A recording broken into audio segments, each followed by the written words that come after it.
Salut à tous les amis. Je vais revenir avec vous un peu là sur la colère des agriculteurs. J'avais déjà fait une première vidéo hier, mais bon, je l'ai un peu fait à la va-vite, un petit peu bâclé, parce que déjà j'avais pas trop le temps. Mais tu vois, des fois cette chaîne, je l'ai pas fait pour faire du buzz, pour avoir beaucoup d'abonnés ou quoi que ce soit. C'est simplement des fois j'ai des choses sur le cœur et des fois faut que ça sorte, tu vois. Tant mieux si ça peut toucher des gens, même deux personnes, trois, quatre, cinq, ça me suffit. Et puis en même temps, ça me fait du bien à moi-même. Mais j'aimerais quand même revenir dessus pour pas que ce soit mal interprété.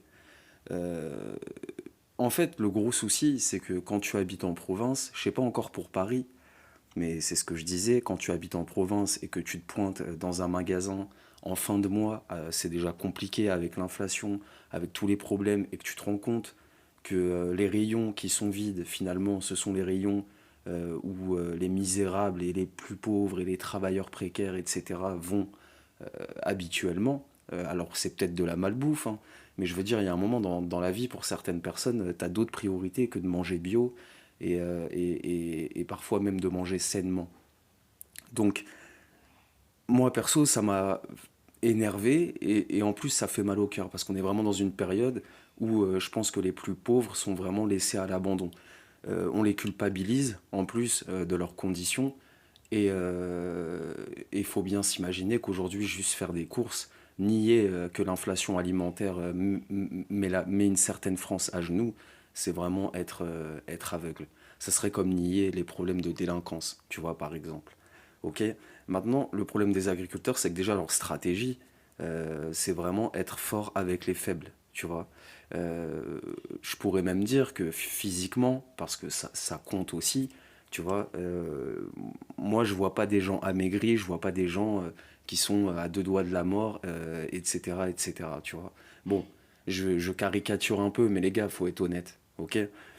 Moi, je le pense réellement. Je pense pas qu'on ait affaire aux misérables. Je pense qu'une fois de plus, c'est les enfants gâtés de la République. Alors, c'est dur ce que je dis, hein. Je sais qu'il y a des suicides chez les agriculteurs, mais comme il y a des suicides aussi chez les pauvres, hein. Ah, mais il n'y a pas de chiffres là-dessus. Les chômeurs, les gens qui n'arrivent pas forcément à trouver de boulot, les malades, etc. Il y en a des suicides, hein. Vous inquiétez pas, et c'est tous les jours aussi.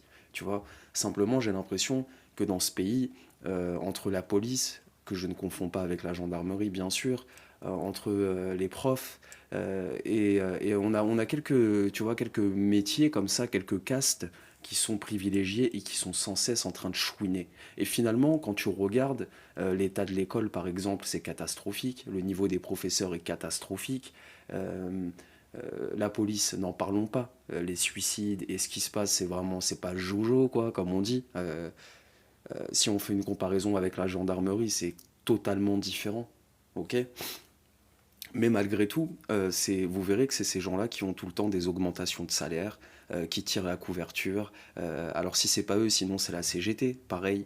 Euh, je veux dire, les gars, je dis pas que c'est pas une France qui souffre, hein, que c'est pas des France qui souffrent, mais je pense que c'est des France qui aujourd'hui ne veulent rien perdre, malgré la situation du pays, malgré voilà, le coût de l'essence, etc. Ces gens-là ne veulent rien perdre, ils veulent vivre comme en 95, tu vois. Et du coup, ils sont en colère. Mais en fait, il y a toute une partie de la population, et moi je vous invite, si vous vous reconnaissez dans ce que je dis, à ne pas épouser le combat de ces gens-là, parce que, alors déjà, leur façon de faire est vicieuse, mais quand les plus misérables d'entre nous, quand ceux qui sont tous les jours là en train de tomber euh, dans, dans la misère, alors que c'est pas ce qu'ils avaient prévu forcément pour eux, quand c'est vous qui allez vous révolter, ces gens-là ne seront pas de votre côté, les amis. Je vous le dis. Et au contraire, ils valideront les répressions, etc., etc. Tu vois. Et en plus, je trouve que d'affamer, de vider de la nourriture en fin de mois, de prendre comme stratégie le fait d'affamer les plus pauvres, euh, je trouve ça dégueulasse. Je trouve vraiment que c'est un manque d'honneur, c'est un manque d'amour aussi du pays, hein. Les gens, de toute façon, on est à une époque où les gens n'ont plus comment dire, se sentent plus responsables de rien. Ils se disent pas que chaque geste qu'ils vont faire ou chaque action qu'ils vont faire va avoir des conséquences. Tu vois. Euh, ils se rendent pas compte, je pense. Tu vois. Mais moi, je n'ai rien contre ces gens-là, hein, les agriculteurs qui se battent pour conserver ce qu'ils ont déjà dans l'assiette, il n'y a pas de souci. Mais sachez bien que le jour où ceux qui n'ont plus rien se lèveront, ils seront là pour vous réprimer, ces gens-là. Et j'appuie bien sur le fait, j'insiste et je me répète, que prendre en otage les plus faibles, c'est vraiment dégueulasse. Moi, je vois ça, je trouve que c'est une stratégie à l'israélienne, quoi. En fait, ils nous ont pris pour la bande de Gaza, hein. On va assiéger, affamer, parce que c'est ça. Alors bien sûr, on peut rentrer dans le débat de la malbouffe, mais nous, on aimerait bien bouffer français. La plupart des pauvres, la plupart des gens, des gens du coup, tout le monde aimerait manger français. Mais depuis combien d'années, les plus pauvres d'entre nous sont laissés aux mains de la grande distribution, hein, et des commerces communautaires, les boucheries halal, etc. Moi, je vois qu'en ce moment, il y a des offensives contre Michel-Édouard Leclerc de la part des agriculteurs et de tout ce petit monde, hein. Et il faut savoir que parmi les agriculteurs, il y a une bourgeoisie, hein, les amis, hein. Il faut s'y connaître. Après, on ne peut pas comparer toutes les agricultures et tous les agriculteurs, hein. Le céréalier, tu vas pas le comparer avec le jeune agriculteur qui vient de débarquer. Tu vois ce que je veux dire, hein. Mais du coup, j'ai perdu un peu le fil. Mais ouais, moi, c'est compliqué. C'est compliqué de voir cette stratégie, quoi, cette façon de faire. Après, on peut même remonter dans l'histoire, hein. L'agriculteur, c'est alors oui, ils nourrissent. Aujourd'hui, je dirais pas qu'ils nourrissent les Français, je dirais qu'ils nourrissent une partie des Français, ok. Et puis, faut savoir que pendant la Seconde Guerre mondiale et pendant toutes les guerres, etc., c'est eux qui avaient le marché noir, hein. C'est eux qui se remplissaient les poches, hein, en jouant avec la faim des Français. Alors certains étaient des bonnes personnes et distribuaient certainement ou rendaient accessibles les produits, mais les amis, c'était pas le cas pour tout le monde, hein. Il y en a qui ont fait beaucoup d'argent. Donc voilà, en fait, il y a plusieurs choses. C'est la stratégie que je trouve dégueulasse, et puis le fait aussi qu'on soit dans un pays où j'ai l'impression que dès qu'un service public ou dès qu'un service est à la fin, catastrophique ou ne rend, bah, comme la police par exemple, et les écoles, et bah, ils vont le plus avoir augmentation de salaire, augmentation de ceci. Là, les agriculteurs, on va encore les mettre bien, on va encore leur donner des choses, mais finalement, les répercussions se feront sur les plus misérables. Il y a des produits auxquels vous ne pourrez plus accéder et où il y aura des augmentations de prix, hein.